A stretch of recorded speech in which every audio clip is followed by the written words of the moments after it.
Hello everyone, আসসালামু আলাইকুম। কেমন আছেন সকলে? আশা করি ভালো আছেন, সুস্থ আছেন। উত্তর দিনাজপুর জেলার ছোট্ট একটি গ্রাম থেকে আমি পাই আর নতুন একটি ব্লগে আপনাদের সকলকে জানাই অনেক অনেক ভালোবাসা।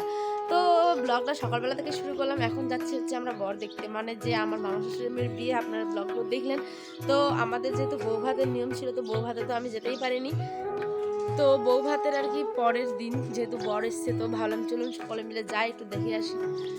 তো ওই যে আয়ান কিন্তু চলে গেছে হচ্ছে কি আগেই, আর আমি এখন যাচ্ছি ওই, আর ওর বড় আমার সাথে গেছে, আর আমি এখন শেষের দিকে আছি। আর বর এসে একটু দেখতে যেতেই হবে, তাই না বলুন? নতুন বউ নতুন বরকে। চলুন আমার সাথে সাথে আপনারাও দেখেন। জায়গাটাই ওদিন মানে এত সুন্দর করে সাজানো ছিল যে কি বলবো। আর আজকে দেখুন সমস্ত কিছু প্যান্ডেল খুলে কিন্তু একাকার কাণ্ড, দেখেছেন? হ্যাঁ, পুরো প্যান্ডেল জামো তো আমার বেড়াটা জ্বর সর দেখেন, নাকটা কেমন ভাসাছে একদম। বাবা এদিকে আমার এদিকে এদিকে আজও নিতাম ওদের নিয়ে তো আজও যায় কি করে বসে। হ্যাঁ বসুন। তো দেখেন জামাই বাড়িতে আসলে তো বড্ড কাজ, তাই না? আর কাজের একদম পুরো মেলা লেগে যায়।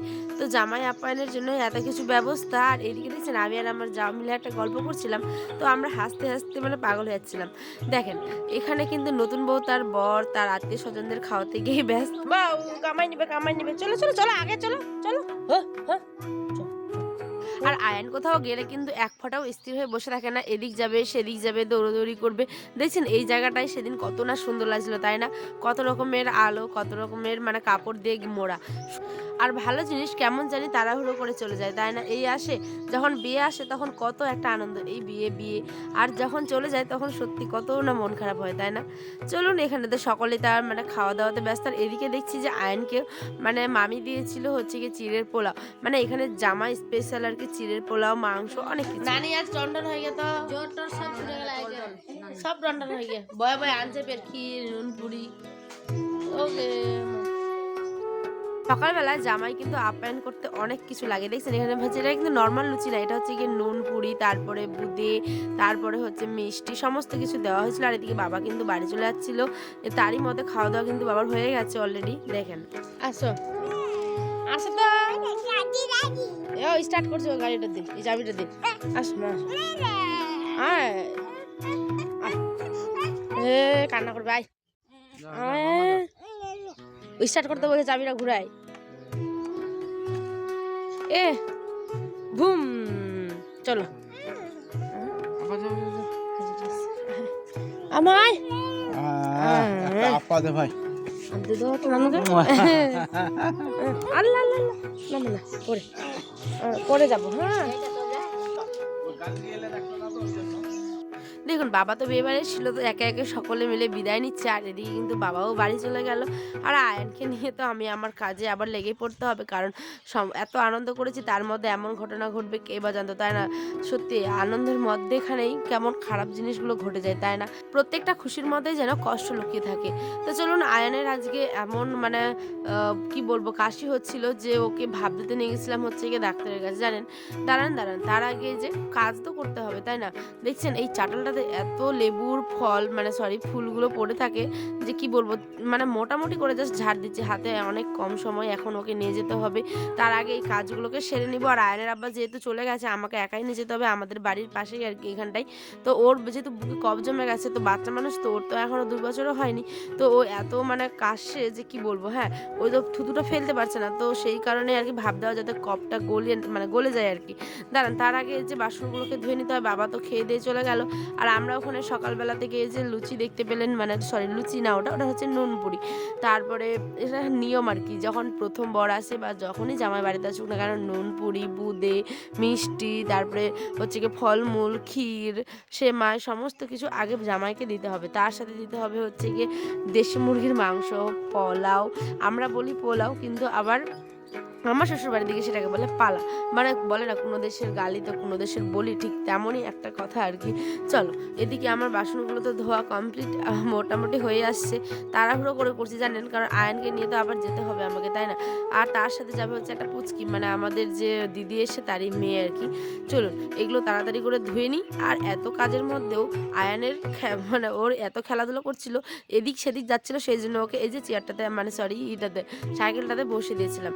আর এগুলো হচ্ছে কি মামা আমাকে দিয়েছিল, মানে আমার মামা শ্বশুরি দিয়েছিল, মানে গরুর আর কি পায়ের হাড়। তো সে সমস্ত কিছুগুলোই রান্না করব, তার আগে ওর কিছু কাপড় ছিল সেগুলোকেও ধুয়ে নিলাম। আর এগুলো কিন্তু আমাদের নিজের, মানে অনেকে ঘেন্না করবেন হয়তো, কিন্তু না প্লিজ, এগুলো আমাদের মানে খাওয়ার উপযুক্ত বলেই কিন্তু সকলে মিলে খাই, আর খেতে কিন্তু একদম দুর্দান্ত, অনেক অনেক অনেক মজা হয়। তো চলুন তার আগে আমি এখানে রান্নাটা মানে বসিয়ে দিয়েছি।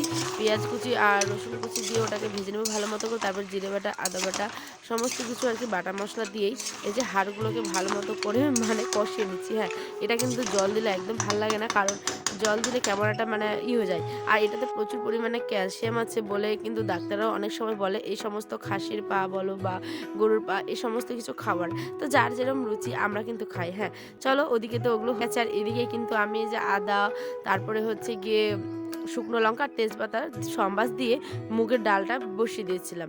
বাবা কিন্তু সকালে মাংস ভাত খেয়ে চলে গেছে, আর বাবা যেহেতু মাংস থাকলে আবার এই সমস্ত কিছু খায় না, তাই ভাবলাম চলো এগুলো আমি পরেই রান্নাবাড়ি করে নিব। আর এখানে করেছি করলা ভাজি। করলা ভাজিটা কিন্তু আমি খুব সিম্পলভাবে করেছি, শুকনো লঙ্কা আর হচ্ছে যে পেঁয়াজ কুচি দিয়ে, হলুদ লবণ দিয়ে, আলু আর হচ্ছে করলা সব একসাথে দিয়ে দিয়েছিলাম। যেহেতু অত ভাজার সময় নেই, হালকা পাতলা মানে বেশি করিনি, যেমন পেরেছি তেমনই করেছি।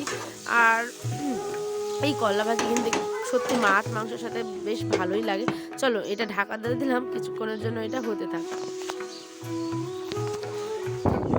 চলুন ভাজিটা কিন্তু এদিকে হোক। হ্যাঁ, আর আমি এদিকে বাকি কাজগুলো সেরে নিই, চটপট করে দাঁড়ান। তার আগে এই যে কয়েকদিন ধরে আয়ন কিন্তু মানে খেজুর খেতে চাইছিল, তো ওর নানু মানে যেহেতু নিয়ে এসেছিলো এই খেজুরের ডাব্বাটা, আর হচ্ছে গিয়ে মিল্ক কিডস নামে একটা মানে বিস্কিটের প্যাকেট, তো ওটাকে ঢেলে নিলাম। আর এই যে আমরা টোটোতে করে বেরিয়ে পড়েছি হচ্ছে গিয়ে আয়নকে নিয়ে ডাক্তারের কাছে। তো এই যে ডাক্তারের কাছে এসে তো আয়নকে ভাত দিচ্ছিলাম। তারপরে এখানে আয়ানকে যে জোর করে অক্সিজেনের মাধ্যমে মানে ওই ওষুধটা আর কি দিচ্ছিল, যেহেতু বুকটা ওর হালকা থাকবে সেই কারণে। জানি না কেন এই ঠান্ডা গরমের জন্যই হয়তো ওর বুকে এরকম মানে কষ্ট হচ্ছিল। তো চলো আর কি করা যাবে, বাচ্চার অসুখ বিসুখ তো লেগেই থাকে, আর এগুলো আমাদেরকে তো সামলাতেই হবে, তাই না? এই সময় নিজেদের শক্ত রাখতে হবে। প্রত্যেকেই ভালো থাকবেন, সুস্থ থাকবেন। আজ এই পর্যন্ত, ব্লগটা অতিরিক্ত বড় আর করছি না, তো অন্য ব্লগে দেখাবে। সকলে ভালো থাকবেন, সুস্থ থাকবেন। আর মেহমানগুলো যারা যারা এসেছিলো একে একে সকলে বিদায় নিচ্ছে, কেউ দিনে তো কেউ রাতে। তো এই যে আমার ননদ নন্দাই তার ছেলে মেয়ে সকলে মিলে চলে যাচ্ছে। তো সকলে ভালো থাকবেন, আর ব্লগটা কেমন লাগলো অবশ্যই কমেন্ট করবেন। আল্লাহ হাফেজ, টাটা।